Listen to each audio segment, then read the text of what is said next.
O mistério de Belicena Vilca. Por Nimrod Rosário. Livro 2. A carta de Belicena Vilca. Dr. Arturo Signagel. Antes de tudo desejo agradecer o quanto o Senhor fez por mim durante esse longo ano em que fui sua paciente.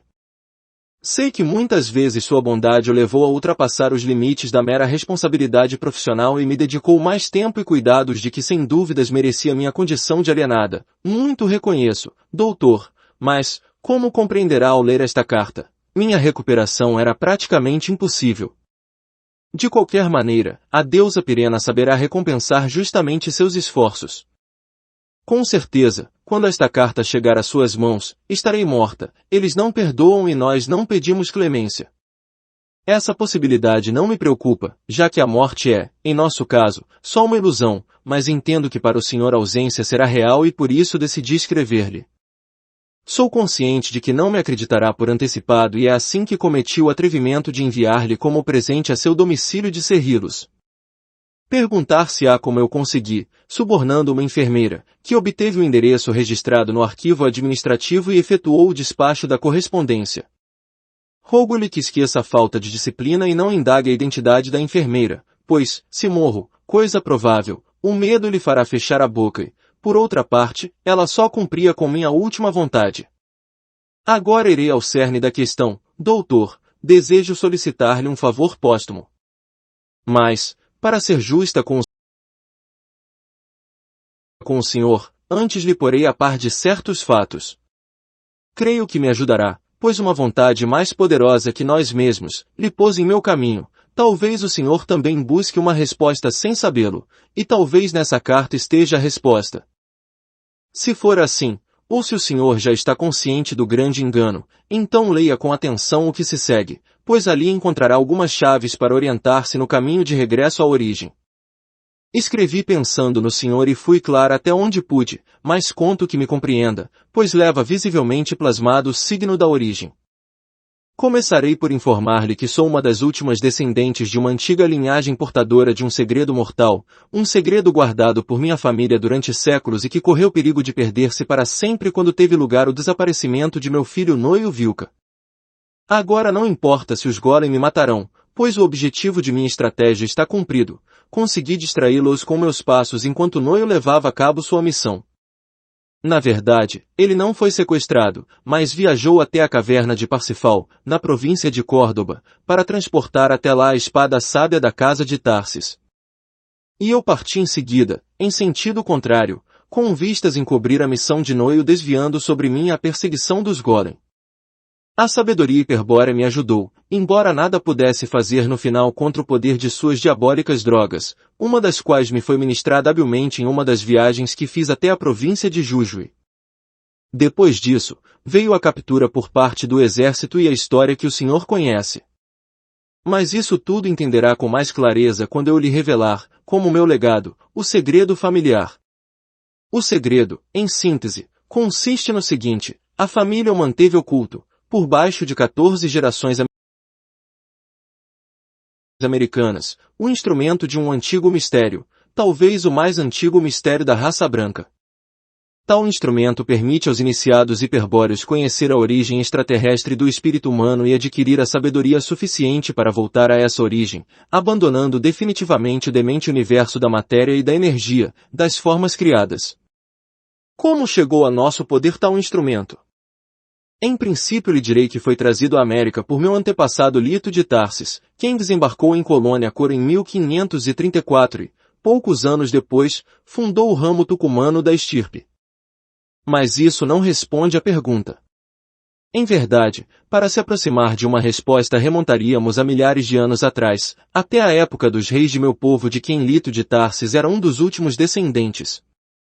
Aquele povo, que habitava a Península Ibérica desde tempos imemoriais, o denominarei, para simplificar, ibero, sem que isso signifique aderir a nenhuma teoria antropológica ou racial moderna. A verdade é que pouco se sabe atualmente sobre os iberos porque tudo quanto a eles se referia, especialmente seus costumes e crenças, foi sistematicamente destruído e oculto por nossos inimigos.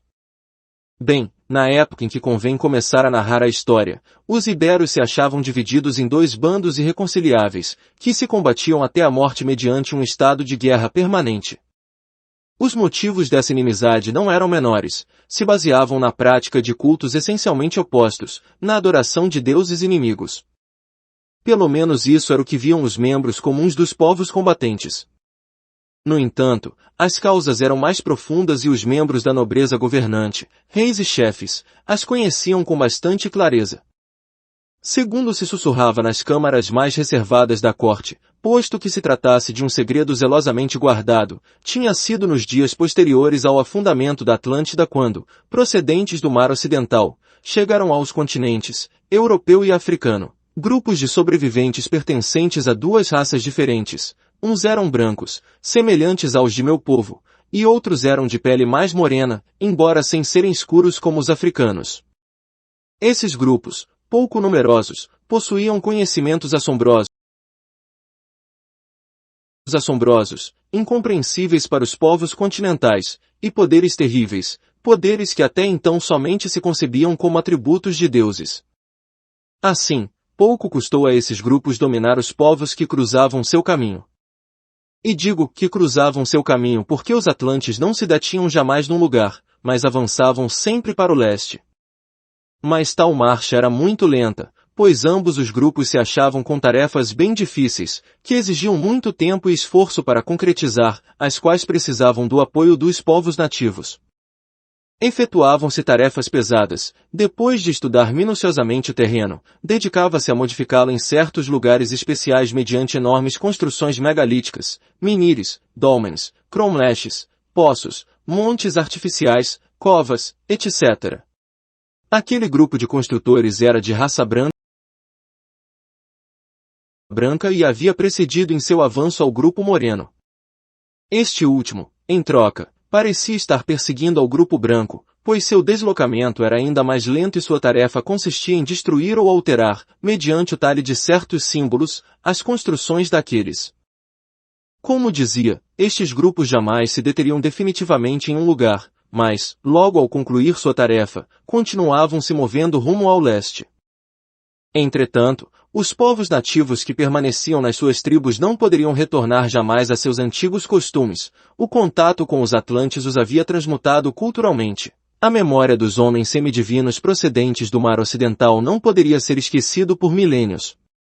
E digo isso para expor o caso improvável de que algum povo continental tivesse podido permanecer indiferente depois de sua partida. Realmente isso não podia ocorrer, pois a partida dos atlantes não foi brusca, mas cuidadosamente planificada. Só concretizada quando se tinha a segurança de que, justamente, os povos nativos se encarregariam de levar a cabo uma missão que seria de agrado dos deuses. Para isso tinham trabalhado pacientemente sobre as mentes maleáveis de certos membros das castas governantes, convencendo-nos da conveniência de converter-se em seus representantes frente ao povo. Uma oferta tal seria dificilmente rechaçada por quem detinha a mínima noção de poder, pois significa que, para o povo, o poder dos deuses teria sido transferido a alguns homens privilegiados, a alguns de seus membros especiais. Quando o povo viu uma vez o poder, e guarda a memória dele, sua ausência posterior passa inadvertida se ali se encontram os representantes do poder. E é sabido que os regentes do poder são sempre sucessores do poder. Depois da partida dos atlantes, pois, sempre ficavam seus representantes, encarregados de fazer cumprir a missão que agradava aos deuses. E em que consistia aquela missão? Naturalmente, tratando-se do compromisso contraído com dois grupos tão diferentes como o dos brancos e dos morenos, não podia senão referir-se a duas missões essencialmente opostas. Não descreverei os objetivos específicos de tais missões, pois seriam absurdas e incompreensíveis para o Senhor. Direi, em troca, algo sobre as formas gerais com que as missões foram impostas para os povos nativos. Não é difícil distinguir essas formas, inclusive, intuir seus significados, se observam os fatos com a ajuda do seguinte par de princípios. Em primeiro lugar, há de se advertir que os grupos de atlantes desembarcados nos continentes logo depois do afundamento da Atlântida não eram meros sobreviventes de uma catástrofe natural, algo assim como náufragos, mas sim homens provenientes de uma guerra espantosa e total. O afundamento da Atlântida é, a rigor, só uma consequência, o final de uma etapa no desenvolvimento de um conflito, de uma guerra essencial que começou muito antes, na origem extraterrestre do espírito humano, e que ainda não terminou. Aqueles homens, então, agiam regidos pelas leis da guerra, não efetuavam nenhum movimento que contradissesse os princípios da tática, que pusesse em perigo a estratégia da guerra essencial. A guerra essencial é um enfrentamento de deuses, um conflito que começou no céu e se estendeu para a terra, envolvendo os homens no seu curso. O teatro de operações da Atlântida teve apenas uma batalha da guerra essencial, e no marco das forças enfrentadas, os grupos de Atlantes que mencionei, o branco e o moreno, haviam interferido como planificadores ou estrategos de seu bando respectivo. Quer dizer, que eles não foram nem os chefes nem os combatentes diretos na Batalha da Atlântida. Na guerra moderna seus papéis seriam os dos analistas de Estado-Maior, salvo que aqueles analistas não dispunham dos computadores eletrônicos programados com jogos de guerra, como os modernos, mas de um instrumento incomparavelmente mais perfeito e temível, o cérebro humano especializado até o extremo de suas possibilidades. Em resumo, quando se produziu o desembarque continental, uma fase da guerra essencial havia terminado, os chefes se retiraram a seus postos de comando e os combatentes diretos, que sobreviveram ao aniquilamento mútuo, padecem diversa sorte. Alguns tentam reagrupar-se e avançar até uma vanguarda que já não existia, outros acreditam ter sido abandonados na frente de batalha, outros fogem em desordem, outros acabam por se extraviar ou acabam esquecendo a guerra essencial. Em resumo, e empregando agora a linguagem que os atlantes brancos usavam para explicar aos povos continentais, os deuses deixaram de manifestar-se aos homens porque os homens falharam de novo, não resolveram aqui o conflito, deixando que o problema voltasse aos céus e enfrentasse novamente os deuses. Mas os deuses haviam se enfrentado por causa do homem, porque alguns queriam que o espírito do homem voltasse à sua origem, além das estrelas, enquanto que outros pretendiam mantê-lo prisioneiro no mundo da matéria. Os atlantes brancos estavam com os deuses que queriam libertar o homem do grande engano da matéria e afirmavam que se havia lutado ferozmente sobre este objetivo. Mas o homem foi débil e defraudou a seus deuses libertadores, permitiu que a estratégia inimiga abrandasse sua vontade e lhe mantivesse sujeito à matéria, impedindo assim que a estratégia dos deuses libertadores o conseguisse arrancar desta terra. Então terminou a batalha da Atlântida e os deuses se retiraram às suas moradas, deixando o homem prisioneiro da terra, pois não foi capaz de compreender sua situação miserável nem dispôs de forças para vencer na luta por sua liberdade espiritual. Mas eles não abandonaram o homem. Simplesmente, a guerra não se travava mais na terra. Um dia, se o homem voluntariamente reclamava seu lugar no céu, os deuses libertadores retornariam com todo o seu poder e uma nova chance de travar a batalha seria aproveitada. Esta seria a batalha final, a última chance antes que os deuses voltassem definitivamente para a origem, mais além das estrelas. Entretanto, os combatentes diretos pela liberdade do espírito que se reorientassem no teatro de operações. Os que recordassem a Batalha de Atlântida, os que despertassem. Em síntese, segundo os Atlantes brancos, uma fase da guerra essencial havia terminado, os deuses voltaram às suas moradas e os combatentes estavam dispersos, mas os deuses voltariam, o provavam as presenças atlantes ali, construindo e preparando a terra para a batalha final. Na Atlântida, os atlantes morenos foram sacerdotes que propiciavam um culto aos deuses traidores ao espírito do homem. Os atlantes brancos, pelo contrário, pertenciam a uma casta de construtores guerreiros, ou guerreiros sábios, que combatiam no bando dos deuses libertadores do espírito do homem. O homem, junto às castas nobre e guerreira dos homens vermelhos e amarelos, quem contribuíram nas fileiras de combatentes diretos.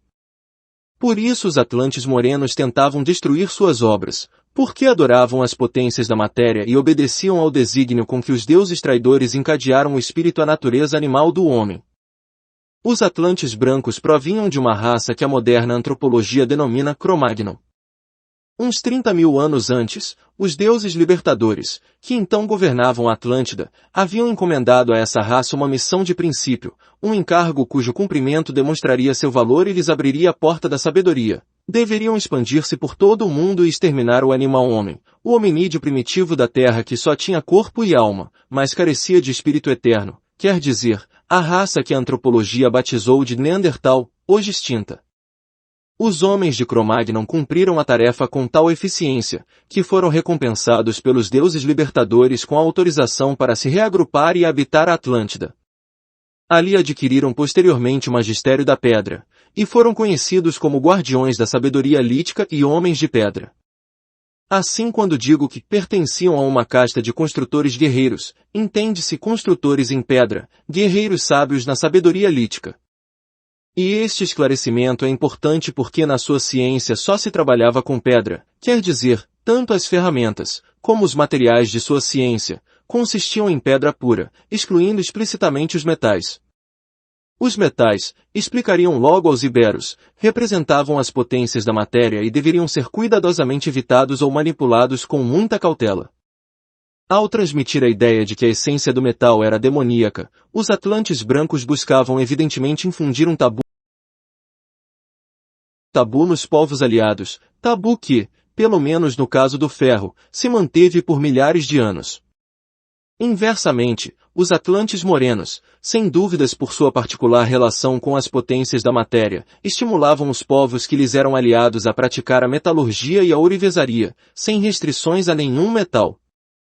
E este é o segundo princípio que deve ter presente, Dr. Arturo Segnagel. Os atlantes brancos encomendaram aos iberos que os haviam apoiado nas construções megalíticas, uma missão que pode se resumir da seguinte forma: proteger as construções megalíticas e lutar até a morte contra os aliados dos atlantes morenos. Esses últimos, por sua parte, propuseram aos iberos que secundavam uma missão que se podia enunciar assim: destruir as construções megalíticas, se não fosse possível, modificar as formas das pedras até neutralizar a função dos conjuntos, se isso não fosse possível, gravar nas pedras os signos arquetípicos da matéria correspondente à função de neutralizar, se isso não fosse possível, distorcer ao menos o significado bélico da construção convertendo-a em monumento funerário, etc. Combater até a morte os aliados dos atlantes brancos. Como disse antes, logo de haver imposto essas missões os atlantes continuavam seu lento avanço ao leste, os brancos sempre seguidos a prudente distância pelos morenos. Por isso que os morenos tardaram milhares de anos para alcançar o Egito, onde se assentaram e impulsionaram uma civilização que durou tantos outros milhares de anos e na qual oficiaram novamente como sacerdotes das potências da matéria. Os atlantes brancos, no entanto, seguiram sempre para o leste, atravessando Europa e Ásia por uma frente larga que se limitava ao norte com as regiões árticas, e desaparecendo misteriosamente ao fim da pré-história. Contudo, por trás de seus passos, belicosos povos brancos se ergueram sem cessar, aportando o melhor de suas tradições guerreiras e espirituais da história do Ocidente. Mas aonde se dirigiam os atlantes brancos? A cidade de Katagar ou Agartha, um lugar que, conforme as revelações feitas ao meu povo, era o refúgio de alguns dos deuses libertadores, os que ainda permaneciam na terra aguardando a chegada dos últimos combatentes. Aquela cidade ignota havia sido construída na terra há milhões de anos, nos dias em que os deuses libertadores vieram de Vênus e se assentaram sobre um continente que nomearam Hiperbórea em memória da pátria do espírito. Na verdade, os deuses libertadores afirmam provir de Hiperbórea, um mundo não criado, quer dizer, não criado pelo Deus Criador, existente mais além da origem. A origem denominavam Tule, segundo eles, Hiperbórea significava a pátria do espírito.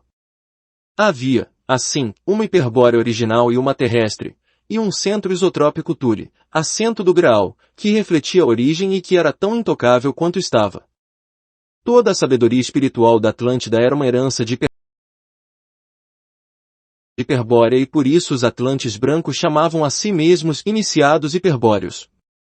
A cidade mítica de Kattigara, que figura em todos os mapas anteriores ao descobrimento da América como próxima da China, não é outra que Katagar, a morada dos deuses libertadores, na que só se permite entrar os iniciados no mistério do sangue puro. Finalmente os atlantes partiram da Península Ibérica. Como se asseguraram de que as missões impostas aos povos nativos seriam cumpridas em sua ausência?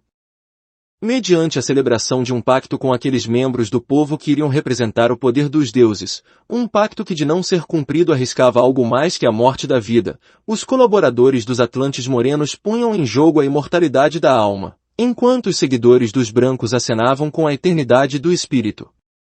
Mas ambas as missões, tal como disse, eram essencialmente diferentes, e os acordos em que se fundavam, naturalmente, também o eram. O dos Atlantes brancos foi um pacto de sangue, enquanto o dos Atlantes morenos consistiu em um pacto cultural. Evidentemente, Dr. Segnagel, esta carta será extensa e terei de escrevê-la em vários dias. Amanhã continuarei no ponto suspenso no relato, e farei um breve parêntese para examinar os dois pactos, é necessário, pois daí surgirão as chaves que lhe permitirão interpretar minha própria história. Segundo dia. Seu sangue com os representantes dos povos nativos, que também eram de raça branca, começarei pelo pacto de sangue. O mesmo significa que os Atlantes brancos mesclaram gerando as primeiras dinastias de reis guerreiros de origem divina, o eram, afirmariam logo, porque descendiam dos Atlantes brancos, que por sua vez sustentavam ser filhos dos deuses. Mas os reis deveriam preservar essa herança divina apoiando-se numa aristocracia do sangue e do espírito, protegendo sua pureza racial, é o que fariam fielmente durante milênios, até que a estratégia inimiga operando através das culturas estrangeiras conseguiu cegá-los ou enlouquecê-los e os levou a quebrar o pacto de sangue. E aquela falta de compromisso com os filhos dos deuses foi como o Senhor verá em seguida, a causa de grandes males. Desde cedo, o pacto de sangue incluía algo mais que a herança genética. Em primeiro lugar estava a promessa da sabedoria. Os Atlantes brancos haviam assegurado a seus descendentes, e futuros representantes, que a lealdade à missão seria recompensada pelos deuses com a mais alta sabedoria, aquela que permitia ao espírito regressar à origem, mais além das estrelas. Vale dizer que os reis guerreiros, e os membros da aristocracia de sangue, se converteram também em guerreiros sábios, em homens de pedra, como os Atlantes brancos, somente por cumprir a missão e respeitar o pacto de sangue. Pelo contrário, o esquecimento da missão ou a traição ao pacto de sangue trariam graves consequências. Não se tratava de um castigo dos deuses nem nada semelhante, mas de perder a eternidade, quer dizer, de uma queda espiritual irreversível, mais terrível ainda que a que havia aprisionado o espírito à matéria. Os deuses libertadores, segundo a particular descrição que os Atlantes brancos faziam aos povos nativos, não castigavam por seus atos, nem sequer julgavam, pois estavam além de toda a lei, seus olhares só reparavam no espírito do homem, ou no que havia nele de espiritual, em sua vontade de abandonar a matéria, ao que amava a criação, e desejavam permanecer sujeitos à dor e ao sofrimento da vida animal. Aqueles que, por sustentar essas ilusões e outras similares, esqueciam a missão ou traíam o pacto de sangue, não afrontariam, não. Nenhum castigo, só era certa a perda da eternidade, a menos que se considerasse um castigo a implacável indiferença que os deuses aplicavam a todos os traidores. Com respeito à sabedoria, os povos nativos recebiam em todos os casos uma prova direta de que podiam adquirir um conhecimento superior, uma prova concreta que falava mais do que as incompreensíveis artes empregadas nas construções megalíticas, e essa prova inegável, que situava os povos nativos por cima de qualquer outro que não houvesse feito pacto com os Atlantes, constituía na compreensão da agricultura e a forma de domesticar e governar as populações animais úteis ao homem. Em efeito, ao tempo da partida dos Atlantes brancos, os povos nativos contavam com a poderosa ajuda da agricultura e da pecuária, sem importar o que tivessem sido antes, coletores, caçadores ou simples guerreiros saqueadores. O cerco mágico dos campos, e o traçado das cidades amuralhadas, deveriam realizar-se na terra por meio de um arado de pedra que os Atlantes brancos legavam aos povos nativos para tal efeito. Se tratava de um instrumento lítico desenhado e construído por eles, do qual não tinham de se desprender nunca e ao qual só poderiam empregar para fundar os setores agrícolas e urbanos das áreas ocupadas. Naturalmente essa era uma prova da sabedoria, mas não a sabedoria em si mesma. E a sabedoria? Quando se obteria o conhecimento que permitia ao espírito viajar mais além das estrelas? Individualmente, dependia da vontade posta em regressar à origem e da orientação com que essa vontade se dirigisse à origem. Cada um poderia ir a qualquer momento e desde qualquer lugar se adquiria a sabedoria procedente da vontade de voltar e da orientação em direção à origem. O combate contra as potências da matéria teria de ser resolvido, nesse caso, pessoalmente. tal constituiria uma façanha do espírito e seria tido em alta estima pelos deuses libertadores. Coletivamente, por sua vez, a sabedoria da libertação do espírito, a que faria possível a partida de todos os guerreiros sábios a Katagari, dali, até a origem, só se obteria quando o teatro de operações da guerra essencial mudasse novamente para a Terra. Então os deuses libertadores voltariam a manifestar-se para os homens para conduzir as forças do espírito na batalha final contra as potências da matéria. Até então, os guerreiros sábios deveriam cumprir eficazmente com a missão e se prepararem para a batalha final, e então, quando fossem convocados pelos deuses para ocupar seu posto na batalha, lhes tocaria aos guerreiros sábios em conjunto para demonstrar a sabedoria do espírito. Tal como afirmavam os Atlantes brancos, isso seria inevitável se os povos nativos cumpriam sua missão e respeitavam o pacto de sangue, pois, então, a máxima sabedoria coincidiria com a mais forte vontade de voltar à origem, com a maior orientação em direção à origem e com o mais alto valor resoluto a combater contra as potências da matéria, e com a máxima hostilidade espiritual em relação ao não espiritual. Coletivamente, pois, a máxima sabedoria se revelaria ao final, durante a batalha final, em um momento que todos os guerreiros sábios reconheceriam simultaneamente. Como? A oportunidade seria reconhecida diretamente com o sangue puro, numa percepção interior, ou mediante a pedra de Vênus. Aos reis guerreiros de cada povo aliado, quer dizer, a seus descendentes, os Atlantes brancos legavam também uma pedra de Vênus, gema semelhante a uma esmeralda do tamanho de um punho de criança. Aquela pedra, que tinha sido trazida à terra pelos deuses libertadores, não estava facetada de modo algum, mas finamente polida, mostrando sobre um setor da superfície uma concavidade leve em cujo centro se observava o signo da origem. De acordo com o que os Atlantes brancos revelaram aos reis guerreiros, antes da queda do espírito extraterrestre na matéria, existia na Terra um animal-homem extremamente primitivo, filho do Deus criador de todas as formas materiais. Tal animal-homem possuía essência anímica, quer dizer, uma alma capaz de alcançar a imortalidade, mas carecia do espírito eterno que caracterizava os deuses libertadores ou o próprio Criador. Entretanto, o animal-homem estava destinado a obter evolutivamente um alto grau de conhecimento sobre a obra do Criador, conhecimento que se resumia no signo da serpente. Com outras palavras, a serpente representava o mais alto conhecimento para o animal-homem. Logo de protagonizar o mistério da queda, o espírito caiu incorporado ao animal-homem, prisioneiro da matéria, e surgiu a necessidade de sua libertação. Os deuses libertadores, que nisso se mostraram tão terríveis quanto o maldito Deus Criador carcereiro dos espíritos, só atendiam, como se disse, a quem dispunha de vontade de voltar à origem e exibiam orientação em relação à origem, a esses valentes espíritos. Os deuses diziam: perdeste a origem e és prisioneiro da serpente. Com o signo da origem, compreende a serpente, e serás novamente livre na origem. Assim, pois, a sabedoria consistia em compreender a serpente, com o signo da origem. Aqui a importância do legado que os Atlantes brancos concediam pelo pacto de sangue, o sangue puro, sangue dos deuses, e a pedra de Vênus, em cuja concavidade se observava o signo da origem. Essa herança, sem dúvida alguma, podia salvar o espírito se com o signo da origem se compreendia a serpente, tal como ordenavam os deuses. Mas concretizar a sabedoria da libertação não seria tarefa fácil, pois na pedra de Vênus não estava plasmado o signo da origem, sobre ela, em sua concavidade, só se podia observar.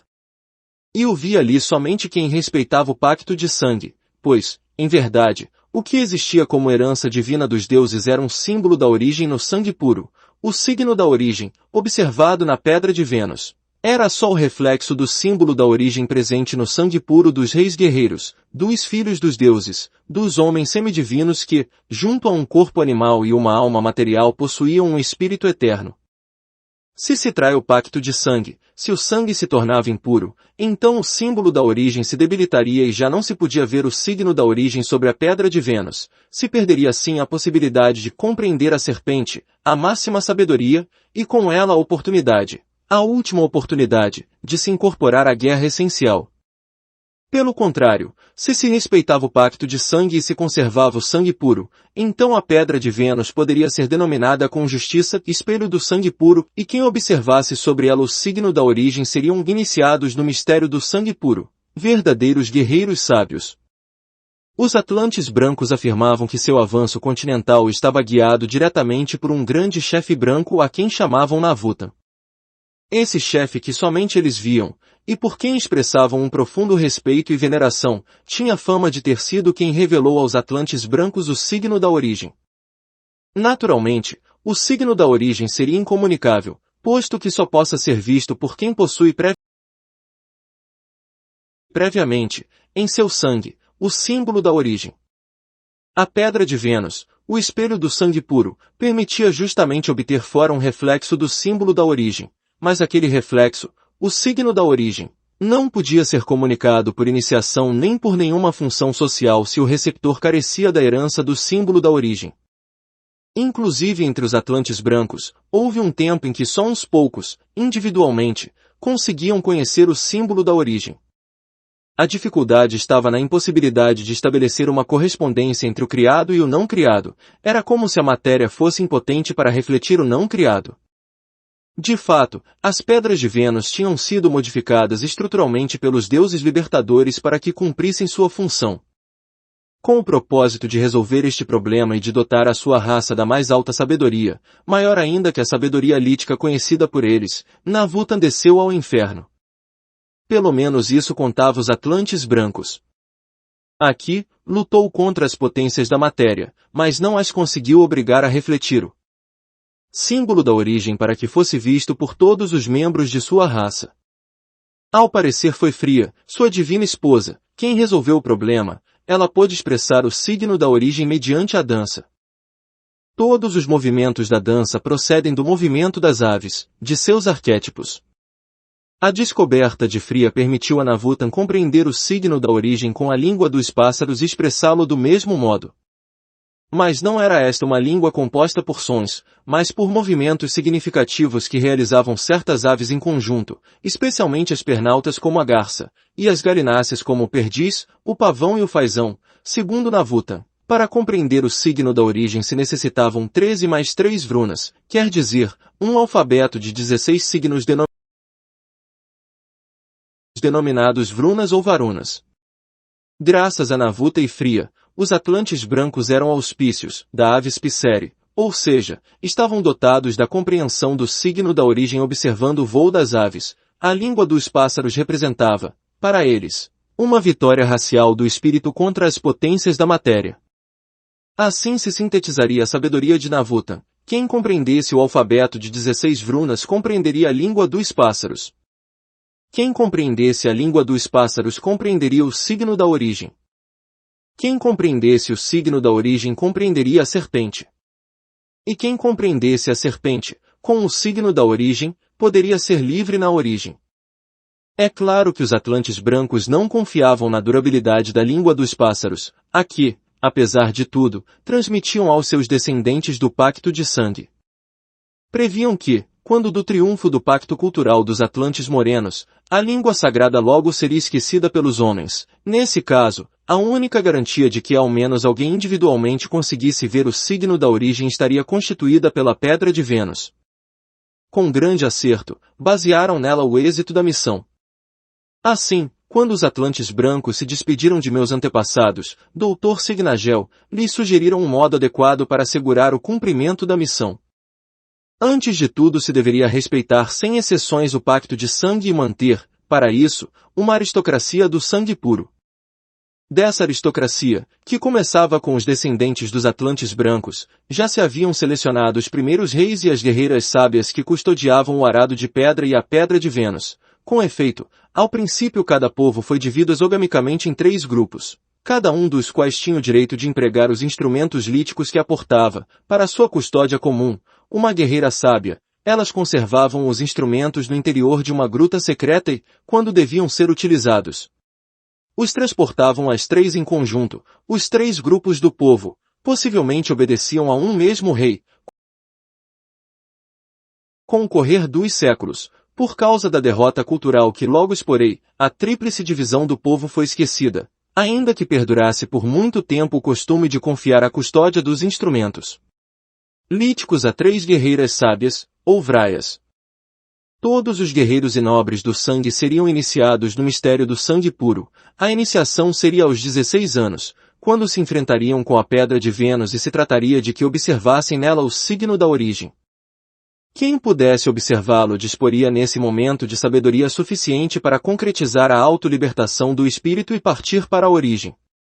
Mas, se o guerreiro sábio era um rei, ou um herói que desejava adiar sua própria liberdade espiritual em procura da libertação de sua raça, 2 seriam os passos seguintes. O primeiro consistia em cumprir a ordem dos deuses libertadores e compreender a serpente com o signo da origem, comunicando logo a sabedoria lograda aos demais iniciados. Uma vez visto o signo da origem, o segundo passo do iniciado consistia em não apartar a atenção da pedra de Vênus porque nela, sobre sua concavidade, algum dia se veria o sinal lítico de Katagar, isto é, uma imagem que assinalaria o caminho para a cidade dos deuses libertadores. Este princípio daria lugar a uma instituição secreta entre os iberos, da qual falarei muito posteriormente, a dos nóios e vraias, corpos de iniciados consagrados a custodiar em todo o tempo e lugar a pedra de Vênus e aguardar a manifestação do símbolo da origem. Assim como aos descendentes ou aliados dos Atlantes brancos, que executavam o primeiro passo na compreensão da serpente, e representavam ora com a forma real de réptil, ora abstratamente com a forma da espiral, se os tomou universalmente por adoradores dos ofídios. Tal confusão foi empregada malignamente para atribuir aos guerreiros sábios toda a sorte de atos e intenções tenebrosas. Com esse propósito o inimigo associou à serpente as ideias que mais terror ou repugnância causam aos povos ignorantes da terra, a noite, a lua, as forças demoníacas, tudo que é rastejante ou subterrâneo, o oculto, etc. Desse modo, mediante uma vulgarização caluniosa e mal-intencionada de seus atos, já que ninguém exceto os iniciados sabia da existência da pedra de Vênus e do signo da origem, se conseguiu culpar aos guerreiros sábios de magia negra, quer dizer, das artes mágicas mais grosseiras, aquelas que se pratica com o concurso das paixões do corpo e da alma. Curioso paradoxo. Os iniciados do mistério do sangue puro acusados de magia negra e de humanidade.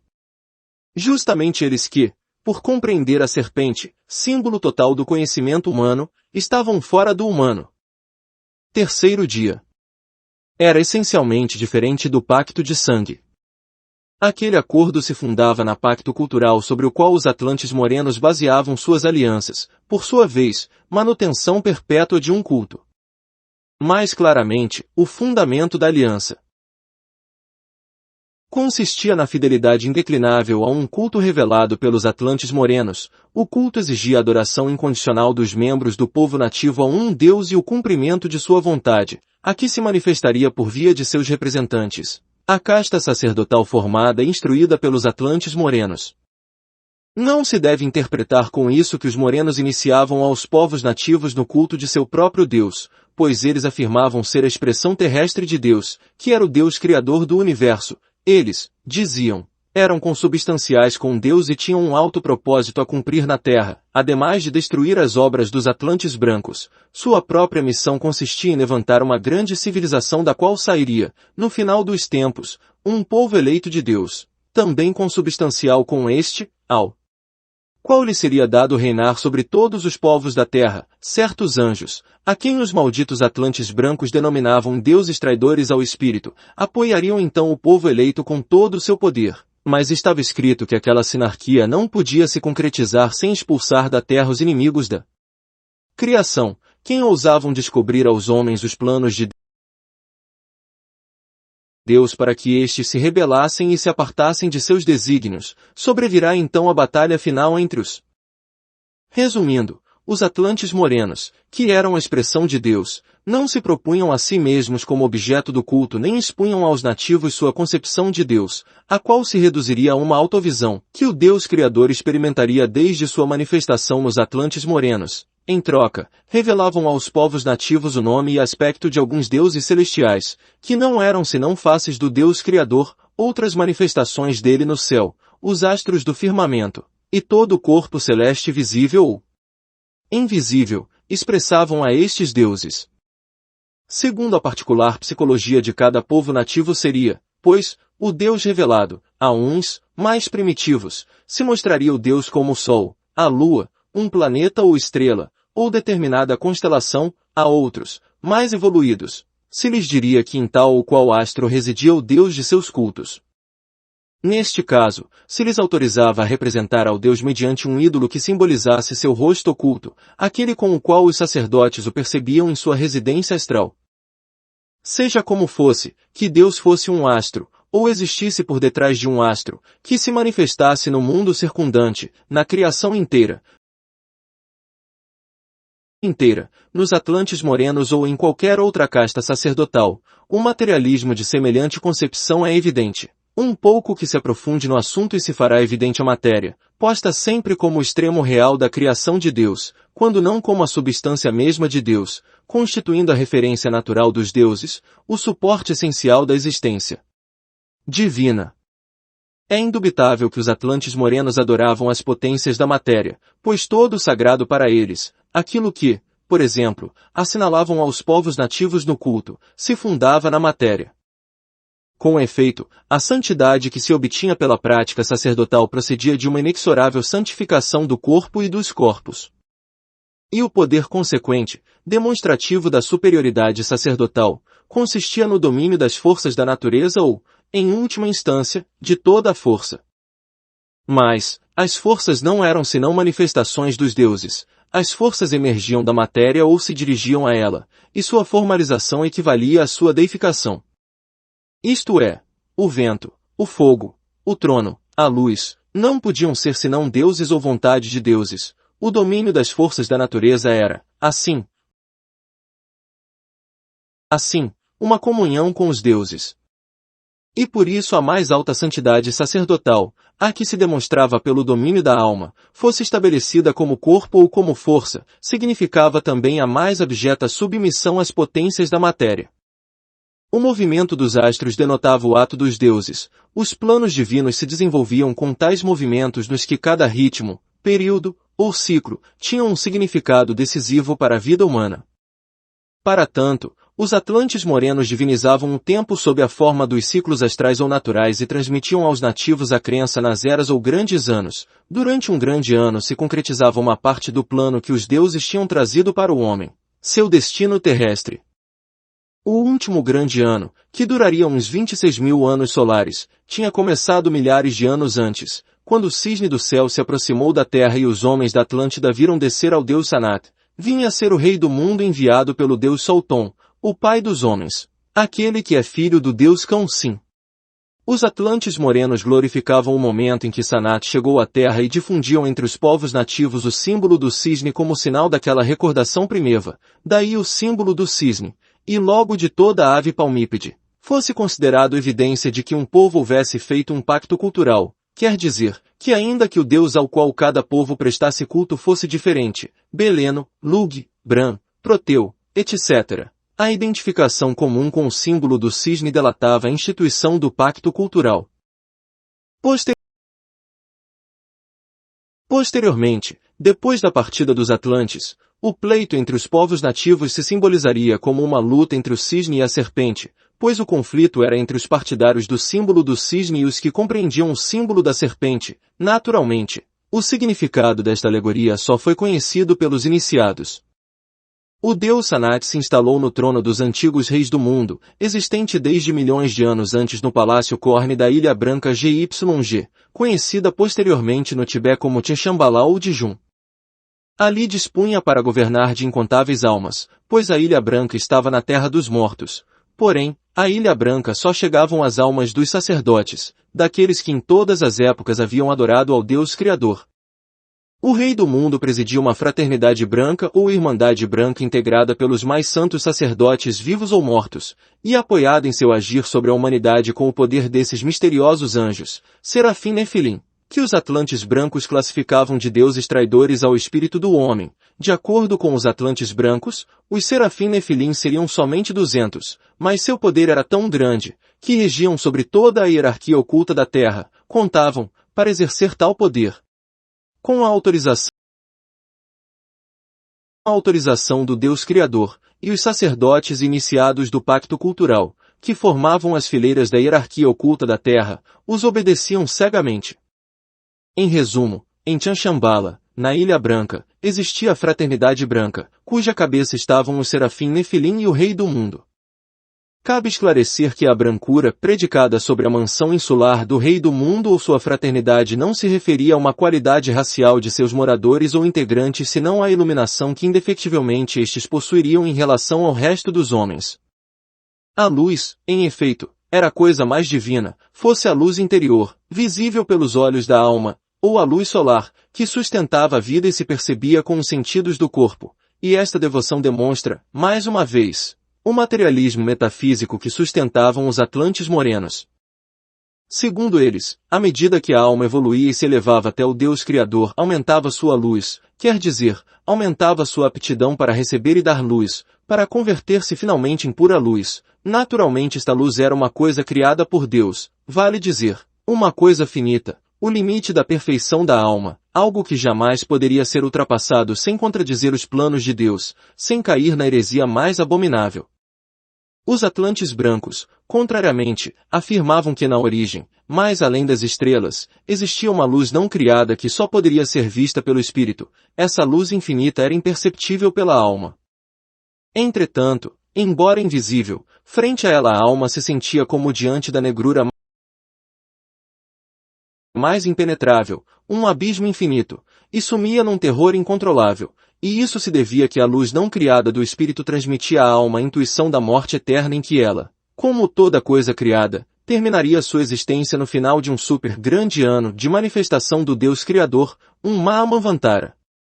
De modo que a brancura da fraternidade a que pertenciam os Atlantes morenos não provinha da cor da pele de seus integrantes, mas da luz de suas almas. A fraternidade branca não era racial, mas religiosa. Suas filas se nutriam somente de sacerdotes iniciados, que ocupavam sempre um justo lugar de acordo com sua devoção e obediência aos deuses. O sangue dos vivos tinha para eles um valor relativo. Se com sua pureza se mantinha coeso ao povo nativo aliado então que se o conservasse, mas se a proteção do culto exigia a mestiçagem com outro povo, poderia degradar-se sem problemas. O culto seria o eixo da existência do povo nativo e tudo lhe estaria subordinado em importância. Tudo, ao fim, deveria ser sacrificado pelo culto, em primeiro lugar o sangue puro dos povos aliados dos Atlantes brancos. Era parte da missão, uma obrigação do pacto cultural. O sangue puro derramado alegrava aos deuses e eles reclamavam sua oferenda. Por isso os sacerdotes iniciados deveriam ser sacrificadores do sangue puro, deveriam exterminar os guerreiros sábios ou destruir sua herança genética, deveriam neutralizar o pacto de sangue. Até aqui lhe descreve as principais características dos dois pactos. Não pude evitar o emprego de conceitos obscuros ou pouco habituais, mas terá de compreender, estimado doutor, que careço de tempo necessário para entrar em maiores detalhes. Contudo, antes de continuar com a história de meu povo e minha família, farei um comentário sobre as consequências que as alianças com os Atlantes trouxeram aos povos nativos. Se em algo contribuíram na história as castas sacerdotais formadas pelos Atlantes morenos, a parte de seu fanatismo e crueldade foi na arte do engano. Fizeram, literalmente, qualquer sacrifício se este contribuía à preservação do culto, o cumprimento da missão, esse alto propósito que satisfazia a vontade dos deuses, justificava todos os meios empregados e os converteu em mestres do engano. E então não se deve estranhar que muitas vezes simulassem ser reis, ou se escudassem atrás de reis e nobres, se isso favorecia seus planos, mas isto não pode confundir a ninguém, reis, nobres ou senhores, se seus atos apontam a manter um culto, se professavam devota submissão aos deuses da matéria, se derramavam sangue puro ou tentavam degradá-lo, se perseguiam aos sábios ou afirmavam a heresia da sabedoria, indubitavelmente eram sacerdotes camuflados, ainda que suas funções sociais não aparentassem. O princípio para estabelecer a filiação de um povo aliado dos Atlantes consiste na oposição entre culto e sabedoria, o sustento de um culto às potências da matéria, a deuses que se se situam por cima do homem e aprovam sua miserável existência terrena, a deuses criadores ou determinadores do destino do homem, coloca automaticamente a seus fiéis no marco do pacto cultural, estejam os sacerdotes à vista ou não. Opostamente, os deuses dos Atlantes brancos não requeriam nem culto nem sacerdotes, falavam diretamente no sangue puro dos guerreiros e estes, por escutar suas vozes, se tornavam sábios.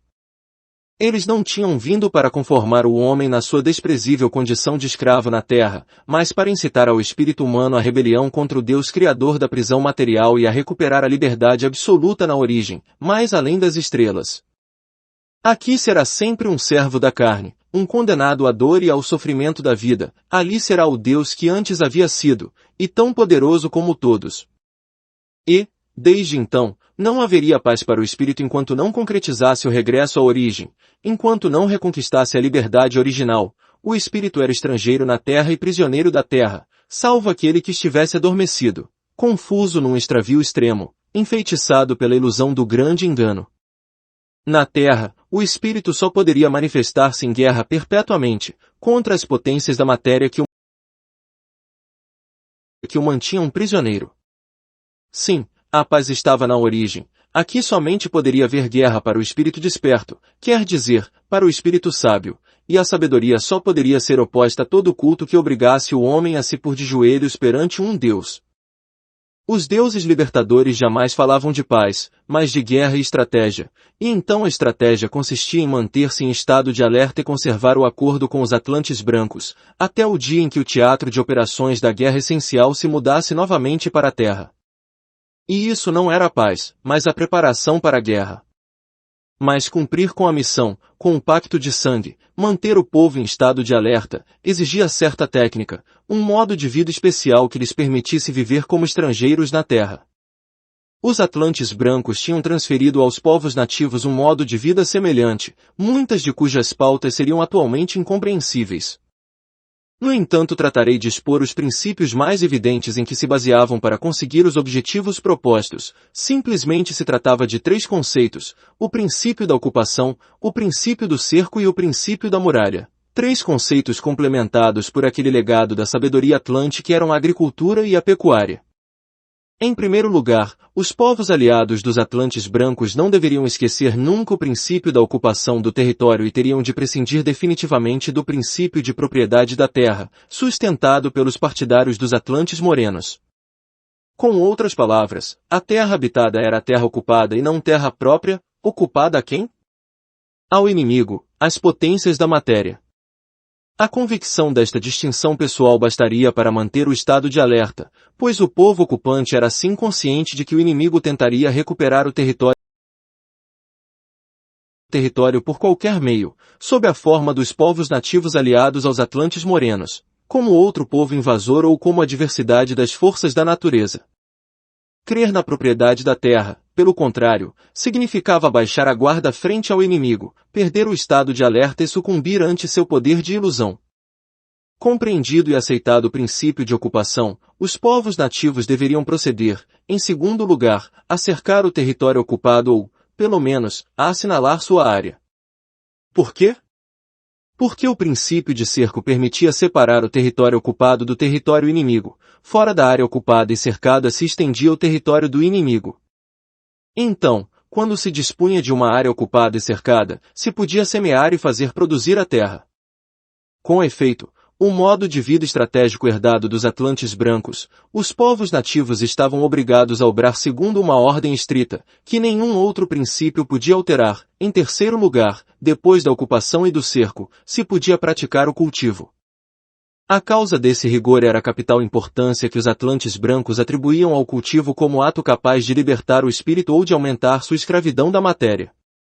A fórmula correta era a seguinte: se um povo de sangue puro realizava o cultivo sobre uma terra ocupada, e não esquecia em nenhum momento que o inimigo se encontrava fora, então, dentro do cerco, seria livre para elevar-se até o espírito e adquirir a mais alta sabedoria.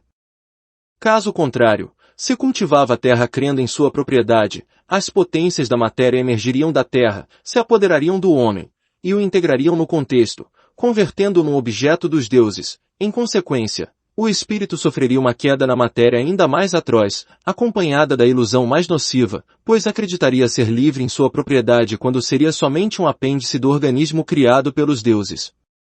Quem cultivasse a terra, sem ocupá-la e cercá-la previamente, e se sentisse dono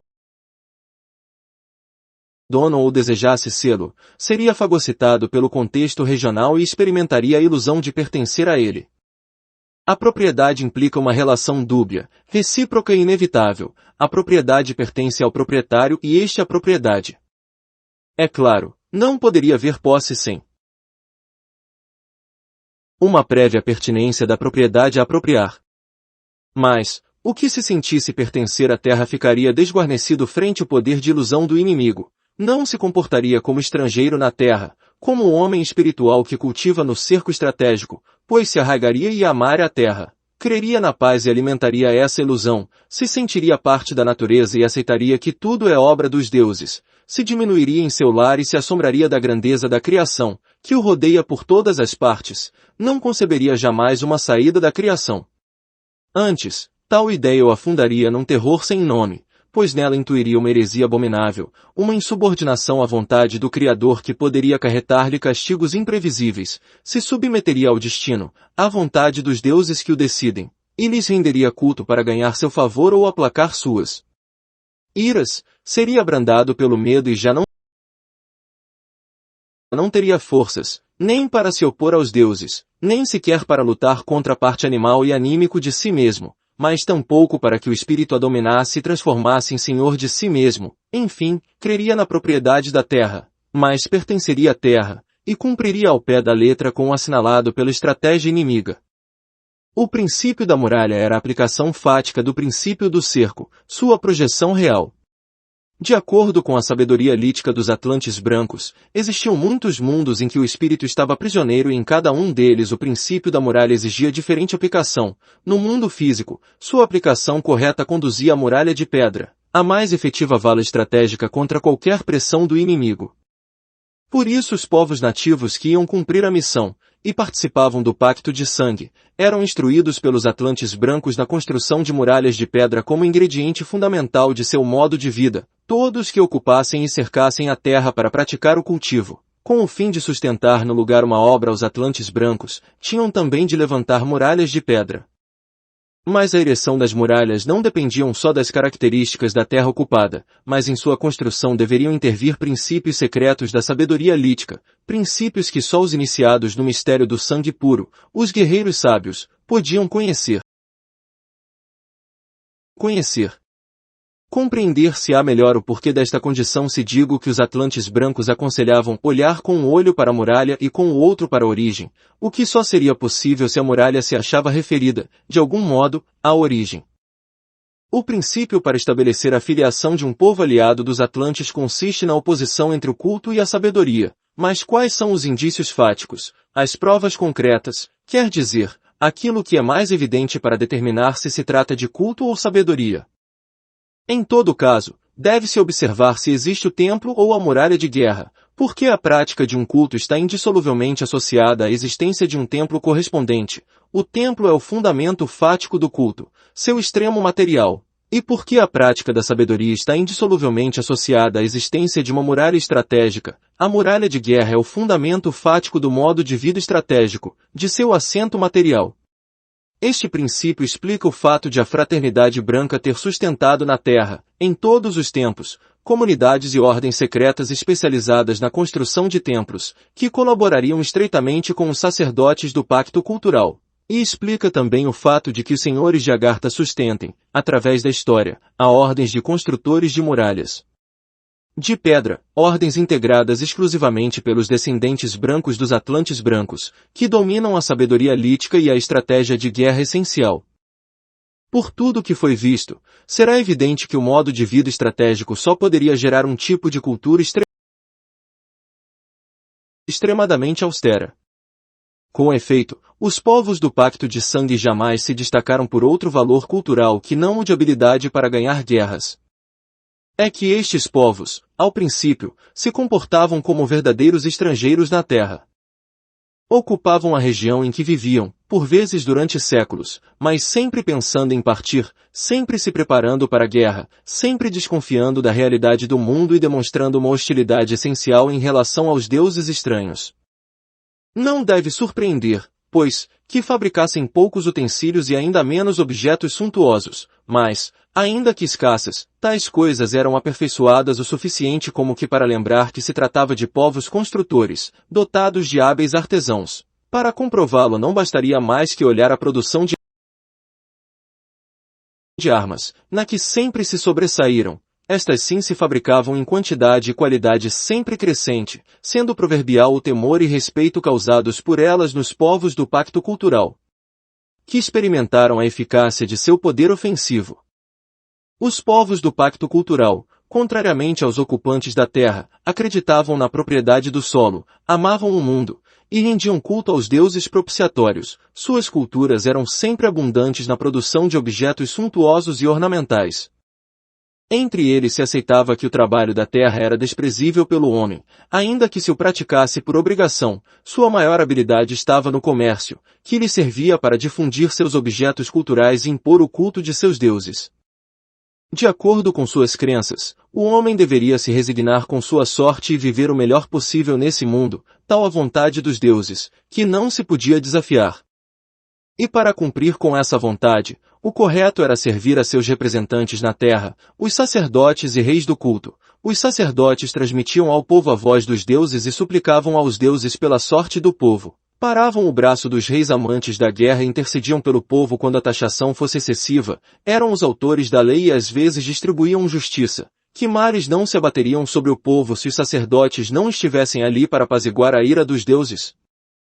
Por outra parte, segundo eles não seria necessário buscar a sabedoria para progredir culturalmente e alcançar um alto grau de civilização, bastava procurar a perfeição do conhecimento, por exemplo, superar o valor utilitário de um utensílio e logo transformá-lo em objeto suntuoso ou artístico. A sabedoria era própria dos deuses e a estes irritava que o homem invadisse seus domínios. O homem deveria somente conhecer e aperfeiçoar o conhecido, até que, num limite de excelência da coisa, esta conduzisse ao conhecimento de outra coisa que também precisava melhorar, multiplicando deste modo a quantidade e qualidade dos objetos culturais, e evoluindo a formas cada vez mais complexas de cultura e civilização. Graças aos sacerdotes, pois, que condenavam a heresia da sabedoria, mas aprovavam com entusiasmo a aplicação do conhecimento na produção de objetos que fizessem mais confortável a vida do homem.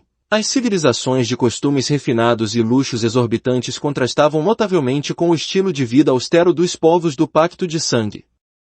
Ao princípio essa diferença, que era lógica, não causou nenhum efeito nos povos do pacto de sangue, sempre desconfiados de quanto pudesse debilitar seu modo de vida guerreiro. Uma queda se produziria, profetizavam os guerreiros sábios. Se permitiam que as culturas estrangeiras contaminassem seus costumes.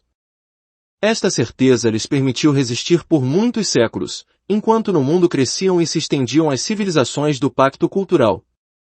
Não obstante, com o correr dos séculos, e por numerosos e variados motivos, os povos do pacto de sangue acabaram por sucumbir culturalmente frente aos povos do pacto cultural. Sem entrar em detalhes, se pode considerar que duas foram as causas principais desse resultado. Por parte dos povos do pacto de sangue, uma espécie de fadiga coletiva que enervou a vontade guerreira, algo assim como o torpor que por momentos invade as sentinelas em jornadas muito longas de vigilância. Essa fadiga, esse torpor, essa debilidade volitiva, os deixou inermes frente ao inimigo.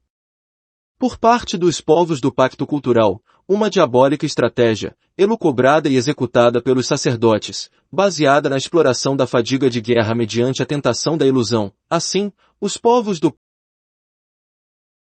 pacto de sangue foram tentados com a ilusão da paz, a ilusão da trégua, com a ilusão do progresso cultural, com a ilusão da comodidade, do prazer, do luxo, do conforto, etc. Talvez a arma mais efetiva tenha sido a tentação do amor das belas sacerdotisas, especialmente treinadas para despertar as paixões adormecidas dos reis guerreiros. Com a tentação da ilusão, os sacerdotes procuraram acertar alianças de sangue entre os povos combatentes, selar os tratados de paz com a consumação de bodas entre membros da nobreza reinante. Naturalmente, como se tratava de casar os indivíduos da melhor linhagem e da mesma raça, às vezes não ocorria a degradação do sangue puro. Que buscavam, então, os sacerdotes, com tais uniões? Dominar culturalmente os povos do pacto de sangue. Eles tinham bem claro que o sangue puro, por si só, não bastava para manter a sabedoria, se carece de vontade espiritual para ser livre na origem, vontade que se ia debilitando por causa da fadiga de guerra. A sabedoria faria o espírito livre na origem, e mais poderoso que o Deus Criador, mas neste mundo, onde o espírito está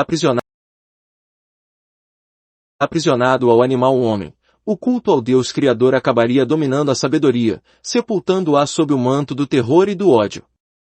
Uma vez submetidos culturalmente, já teriam tempo, os sacerdotes, para cumprir com seu próprio pacto e degradar o sangue puro do pacto de sangue, e destruir as obras dos Atlantes brancos. No meu povo, Dr. Segnagel, as coisas ocorreram deste modo. Os reis, cansados de lutar e de esperar o retorno dos deuses libertadores, se deixaram tentar pela ilusão de uma paz que lhes prometia múltiplas vantagens. Caso se aliassem aos povos do pacto cultural, ascenderiam a sua avançada cultura, compartilhariam seus costumes refinados, desfrutariam dos mais diversos objetos culturais, habitariam em casas mais comodas, etc., e as alianças se selariam com matrimônios convenientes, enlaces que deixariam a salvo a dignidade dos reis e não os obrigariam a ceder, de entrada, a sabedoria frente ao culto. Eles acreditavam, ingenuamente, que estavam pactuando uma trégua em que nada perdiam e tinham muito a ganhar, e essa crença, essa cegueira, essa loucura, essa fadiga incompreensível, esse torpor, esse feitiço, foi a ruína de meu povo e a maior falta ao pacto de sangue com os Atlantes brancos, uma falta de honra. Oh, que loucura! Crer que se podia reunir numa mão só o culto e a sabedoria. O resultado, o desastre, eu diria, foi que os sacerdotes atravessaram as muralhas e se instalaram entre os guerreiros sábios, ali intrigaram até impor seus cultos e conseguir que se esquecesse a sabedoria, e por último, se lançaram avidamente a resgatar as pedras de Vênus, as quais remeteriam com presteza à fraternidade branca mediante mensageiros que viajavam a regiões longínquas. Só muito poucos iniciados tiveram a honra e o valor de resistir a tão repudiável trama e dispuseram de meios para preservar a pedra de Vênus, e o que se recordava da sabedoria. Entre tais iniciados, se contou um de meus remotos antepassados, que engastou a pedra de Vênus na guarnição de uma espada de ferro. Era aquela uma arma de imponente beleza e notável simbolismo, além de sustentar a pedra de Vênus. O arriai se quebrava até em cima como dois gaviões de ferro que protegiam a empunhadura e davam ao conjunto uma forma de tridente invertido. A empunhadura, por sua parte, era de um osso branco como marfim, mas espiralado, e se afirmava com convicção que pertencia ao chifre do barbo unicórnio, animal mítico que representava o homem espiritual, e o pomo, de ferro como a folha, possuía também um par de gaviões elevados, que formavam um segundo tridente invertido. Na Idade Média, como se verá, outros iniciados lhe gravou na folha a inscrição Honore Mortis. Pois bem, esse iniciado estabeleceu a lei de que aquela espada deveria pertencer apenas aos reis da linhagem original, aos descendentes dos Atlantes brancos.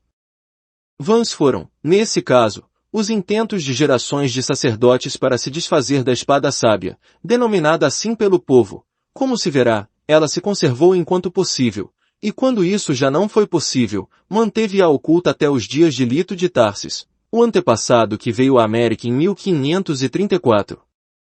Repito, a loucura de reunir numa só estirpe o culto e a sabedoria causou um desastre nos povos do pacto de sangue, a interrupção da cadeia iniciática. Ocorreu assim que num dado momento, quando os deuses do culto se impuseram, pagou-se a voz do sangue puro e os iniciados perderam a possibilidade de escutar aos deuses libertadores, a vontade de regressar à origem se debilitara há tempos e agora careciam de orientação. Sem a voz, e sem a orientação para a origem, já não havia sabedoria para transmitir, já não se veria o signo da origem na pedra de Vênus. Os iniciados comprovaram, de pronto, que algo se havia cortado entre eles e os deuses libertadores. E compreenderam, muito tarde, que o futuro da missão e do pacto de sangue dependia como nunca da luta entre o culto e a sabedoria, mas uma luta que já não se travaria fora, mas dentro, no campo do sangue.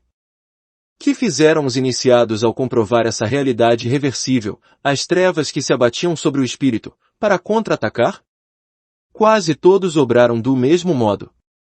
Partindo do princípio de que tudo quanto há no mundo é só uma imitação grosseira das coisas do mundo verdadeiro, e ante a impossibilidade de localizar a origem e o caminho para o mundo verdadeiro, optaram por empregar os últimos restos da sabedoria para plasmar nas estirpes de sangue mais puro uma missão familiar, consistente na compreensão inconsciente, com o signo da origem, de um arquétipo. Deve-se ver o quão modesta é esta missão. Os antigos iniciados, os guerreiros sábios, eram capazes de compreender a serpente, com o signo da origem, e a serpente é um símbolo que contém todos os arquétipos criados pelo Deus do universo, símbolo que se compreendia conscientemente com o signo não criado da origem.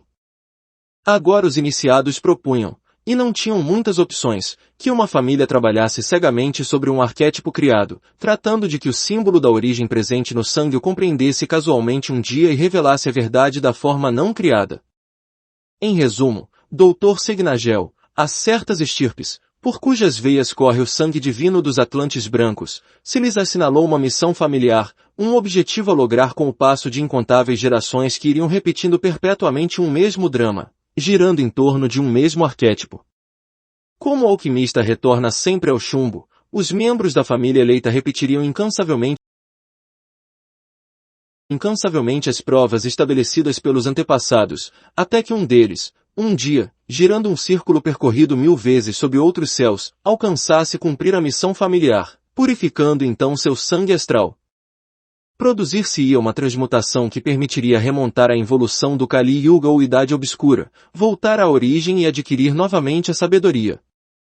É óbvio que a missão familiar seria secreta e que atualmente é desconhecida para os membros das estirpes descendentes dos Atlantes brancos. A missão exigia o cumprimento de uma pauta específica cujo conteúdo não teria relação necessária com as metas e objetivos de sua comunidade cultural. Inclusive, segundo a época, a pauta poderia ser incompreensível ou mesmo chocar os cânones em voga. Mas nada disso importaria porque a missão estaria plasmada no sangue familiar, na árvore da estirpe, e os ramos descendentes iriam tender inevitavelmente para a pauta, num esforço inconsciente sobre-humano por superar a queda espiritual. Desde logo, a pauta específica descreveria o arquétipo que deveria se formar no sangue, com o símbolo da origem, para transcendê-lo e chegar à forma não criada. Há algumas famílias, por exemplo, se lhes encomendou a perfeição de uma pedra, de um vegetal, de um animal, de um símbolo, de uma cor, de um som, de uma função orgânica determinada, de um instinto, etc. A perfeição da coisa pautada requeria penetrar na sua íntima essência até tocar os limites metafísicos, quer dizer, até ajustar-se à forma perfeita do arquétipo criado. Por conseguinte, considerando que o arquétipo criado é somente uma mera cópia da forma não criada, seria possível orientar-se novamente até a origem presente no sangue puro, e ali estava a sabedoria. A missão familiar não culminava, pois, na simples apreensão transcendente do arquétipo criado, mas exigia sua recriação espiritual partindo de uma qualidade existente no mundo, se voltaria sobre ela uma e outra vez, incansavelmente, durante éons, até penetrar sua íntima essência e concretizar sua perfeição arquetípica, se recriaria, então, a qualidade no espírito e se a compreenderia com o símbolo da origem. Somente assim se daria a condição de existência para o espírito, somente assim o espírito seria algo existente mais além da criação, não percebendo a ilusão do criado, mas recriando o percebido no espírito e compreendendo-o com o não criado. Ao cumprir deste modo com a missão familiar, o sangue astral, e não a hemoglobina, se purificaria e faria possível uma transmutação própria dos iniciados hiperbóreos ou guerreiros sábios, a que transforma o homem num super-homem imortal. No curso dessa via não evolutiva, os convocados, os chamados a cumprir com a missão familiar, serão capazes de criar magicamente várias coisas. Os iniciados no mistério do sangue puro obtêm, por exemplo, um vinho mágico, soma, aoma ou amrita, após uma destilação milenar do licor pautado, este é incorporado no sangue, recriado, como um néctar transmutador. Também a manipulação do som permite subir a uma harmonia superior, a uma música das esferas, o espírito, vibrando em uma nota única, recria a essência inefável do Logos, o Verbo Criador. E tanto aquele néctar como esse som, ou outras formas arquetípicas semelhantes, podem ser recriadas no espírito e compreendidas pelo símbolo da origem, compreendidas pelo não criado, abrindo assim as portas à origem e à sabedoria. Sua família, Dr. Segnagel, foi destinada para produzir um mel arquetípico, o sumo máximo do doce. Desde tempos remotos, seus antepassados têm trabalhado todas as formas do açúcar, dos melaços mais grosseiros ao mel mais excelente. Um dia se esgotou seu manejo empírico e um açúcar metafísico, quer dizer, um arquétipo, se incorporou ao sangue astral da família, dando começo a um lento processo de refinamento interior que culmina no Senhor. Hoje o açúcar metafísico foi ajustado à perfeição arquetípica e o esforço de milhares de antepassados se condensou na sua pessoa, a doçura buscada está em seu coração. Ao Senhor lhe cabe dar o último passo da transmutação, recriar esse açúcar arquetípico no espírito, e compreendê-lo com o símbolo da origem. Mas não sou eu a falar disso, pois um dia seus antepassados se farão presentes, todos juntos, e lhe reclamarão o cumprimento da missão. Quinto dia. De minha família, Dr. Segnagel. A mesma, segundo adiantarei, descende agora, que já lhe comuniquei estes antecedentes imprescindíveis, mergulharei na história diretamente dos Atlantes brancos e, portanto, dos antigos divinos hiperbóreos. Há milhares de anos os iberos foram vítimas também desta fadiga de guerra que ia causando uma amnésia generalizada nos descendentes dos Atlantes brancos. Primeiro se flexibilizou a austeridade dos costumes e se permitiu que os hábitos urbanos dos povos do pacto cultural se confundissem com o modo de vida estratégico. Aquela penetração cultural teve papel decisivo na desmoralização do povo, na perda de seu alerta guerreiro. Logo se selaram as alianças de sangue que, conforme o engano de que padeciam os guerreiros sábios, concretizariam as ilusões da paz, da riqueza, da comodidade, do progresso, etc. Logicamente, junto com os príncipes e princesas dos povos do pacto cultural, vieram os sacerdotes impor seus cultos aos deuses traidores e às potências da matéria. Os guerreiros perderam assim sua espiritualidade, conheceram o temor e especularam com o valor da vida, ainda seriam capazes de lutar, mas só até os limites do medo, como os animais, e, por suposto, se fariam temerosos dos deuses, respeitosos de suas vontades supremas que ninguém ousaria desafiarem, já não levantariam, pois, à vista da terra e nem buscariam a origem. Dali por diante somente os heróis protagonizariam as façanhas que os guerreiros agora não se atreveriam a realizar, triste lugar de exceção, o reservado aos heróis, quando nos dias dos Atlantes brancos toda a raça era uma comunidade de heróis. O triunfo do culto causou o esquecimento da sabedoria. O espírito foi adormecendo no sangue puro e só aqueles guerreiros sábios que, todavia conservavam um resto de lucidez atinaram o recurso desesperado de plasmar as missões familiares. No caso de nossa estirpe, Dr. Segnagel, a loucura de reunir em uma só mão, culto e sabedoria conduziu a meus antepassados a uma proposta demente, estabeleceram como pauta o aperfeiçoamento do culto. Quer dizer, a coisa a aperfeiçoar não seria para nós uma mera qualidade, tal como a cor ou o som, mas o próprio culto imposto pelos sacerdotes, o culto a uma deidade revelada pelos Atlantes morenos. E me refiro especificamente a Berizana, deusa do fogo. Mas todo culto é a descrição de um arquétipo, a missão familiar exigia, pois, o demente objetivo de aperfeiçoar o culto até ajustá-lo a seu arquétipo, que era este uma deusa, vale dizer, uma face do Deus Criador, e, para culminar, se ordenava recriar no espírito a esse arquétipo, essa deusa, e compreendê-la com o símbolo não criado da origem.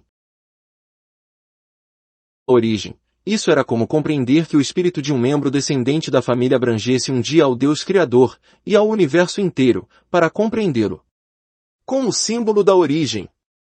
Isso era como exigir a mais alta sabedoria, o cumprimento do mandato dos Atlantes brancos, compreender a serpente com o símbolo da origem. Não posso assegurar-lhe se esta alucinante proposta foi o produto da loucura de meus antepassados ou obedeceu a uma inspiração superior, a uma solicitação que os deuses libertadores faziam à estirpe.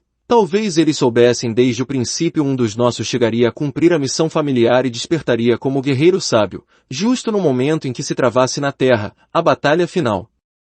Porque, se descartamos um ato de loucura dos guerreiros sábios e aceitamos que obraram com plena consciência do que supunham conseguir, não se explica a extrema dificuldade de semelhante missão a menos que seu cumprimento contribuísse à estratégia de guerra essencial e se confiasse na ajuda e na liderança invisível dos deuses libertadores. Talvez, então, os deuses libertadores quisessem contar durante a batalha final com iniciados capazes de enfrentá-los cara a cara, e tivessem dotado certas linhagens como a minha com um instrumento adequado para tal, que é a compreensão do arquétipo dos deuses. Esta necessidade se entende por meio de uma antiga ideia que os Atlantes brancos transmitiram aos guerreiros sábios de meu povo. De acordo com essa revelação, os deuses libertadores eram espíritos não criados que existiam livremente fora de qualquer determinação material. Mas os espíritos encadeados na matéria, no animal homem, haviam perdido a origem e, com isso, a capacidade de perceber o não criado, só poderiam relacionar-se com o criado, com as formas arquetípicas, por isso os deuses libertadores empregavam como máscara alguns arquétipos de deuses para se manifestar aos homens. Naturalmente, tais manifestações só teriam lugar frente aos iniciados hiperbóreos, porque somente os iniciados seriam capazes de transcender as máscaras, as formas dos arquétipos criados, e resistir cara a cara com as presenças terríveis dos deuses libertadores. Sendo assim, talvez eles tenham querido que um iniciado de minha estirpe chegasse algum dia, presumivelmente durante a batalha final, a se pôr em contato com a deusa hiperbórea que se manifesta através de Belisana, que os Atlantes brancos chamavam Fria e os antigos hiperbóreos Lilith. Qualquer que fosse o caso, por loucura ou inspiração divina, o certo é que a pauta daquela missão determinou que nossa família se consagrasse com ardor à perfeição do culto à deusa Belisana. Certamente esta dedicação tão especial à prática do foi salvadora pois, durante muitas gerações, se acreditou que a nossa era uma linhagem de sacerdotes. Na verdade, os primeiros descendentes da missão familiar não deveriam se diferenciar muito dos mais fanáticos sacerdotes adoradores do fogo. Entretanto, com o correr das gerações, foram surgindo membros que penetraram mais e mais na essência do ígneo. A deusa Belisana estava representada, no culto primitivo, pela chama de uma lâmpada perene dos Atlantes morenos. As lâmpadas perenes foram cedidas pelos sacerdotes para selar as alianças de sangue entre os membros do povo do pacto cultural e do pacto de sangue, e como um meio mágico mais seguro para impor o culto sobre a sabedoria. Deste modo, entre os iberos de meu povo, um guerreiro sábio contraiu enlace com uma princesa ibera, que era também sacerdotisa do culto a Belisana, e recebeu como dote aquela lâmpada cuja chama não se apagava nunca. Absurdamente, minha família passou a possuir então a espada sábia, com a pedra de Vênus dos Atlantes brancos, e a lâmpada perene, com a chama dos Atlantes morenos. Mas a espada sábia não desempenharia ainda seu papel, era zelosamente conservada, por tradição familiar, pois se havia perdido a capacidade de enxergar na pedra o signo da origem. Em troca, a lâmpada perene, ao culto da chama sagrada, se dava toda a atenção. Assim, houve descendentes que conseguiram aperfeiçoar a divina chama, aproximando-a cada vez mais ao arquétipo ígneo da deusa. E houve também descendentes que lograram apreender a essência do ígneo, incorporando o arquétipo do fogo no sangue familiar. Quando isto ocorreu, alguns antepassados, prudentemente, abandonaram o culto da chama e se retiraram a um senhorio no sul da Espanha. Deixaram a lâmpada perene aos demais familiares, que eram incapazes de faltar ao culto, e conservaram a espada sábia, que para aqueles nada significava.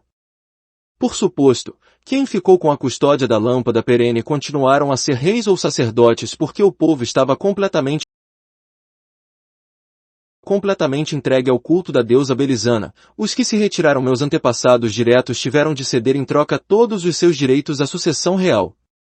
Não obstante, mantiveram algum poder como senhores da casa de Tarsis, próxima ao Elva, na Andaluzia. Foi então quando adotaram o barbo unicórnio como símbolo da casa de Tarsis. A princípio representavam o animal mítico em seus escudos ou primitivos brasões, mas na Idade Média, como se verá, foi incorporado heraldicamente ao escudo de armas familiar.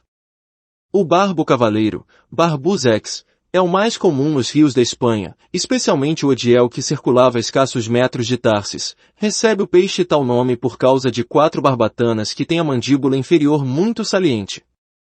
No entanto, o barbo a que se referiam os senhores de Tarsis era um peixe provido de um chifre frontal e 5 barbatanas.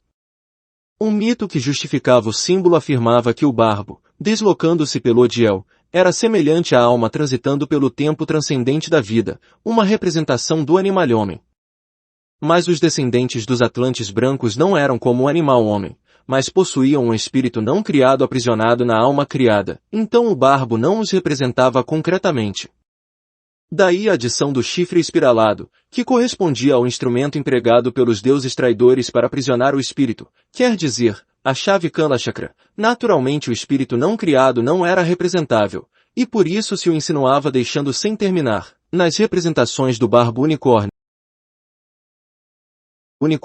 a ponta do chifre, mais além do chifre, a uma distância infinita, se achava o espírito não criado, absurdamente relacionado com a matéria criada. E a barbatana do peixe significava a herança de Navutan, o número de Vênus. Naturalmente, os senhores de Tarsis prosseguiram praticando o culto a Belisana, pois, até Lito de Tarsis, não houve um que compreendesse a missão familiar e, ademais, porque isto estava estabelecido e sancionado pelas leis de meu povo. Mas, o objetivo secreto da missão familiar impulsionava inexoravelmente a seus participantes a recriar espiritualmente o arquétipo ígneo, e isso os marcou com um sinal inconfundível: adquiriram fama de ser uma família de místicos e aventureiros, quando não de loucos perigosos.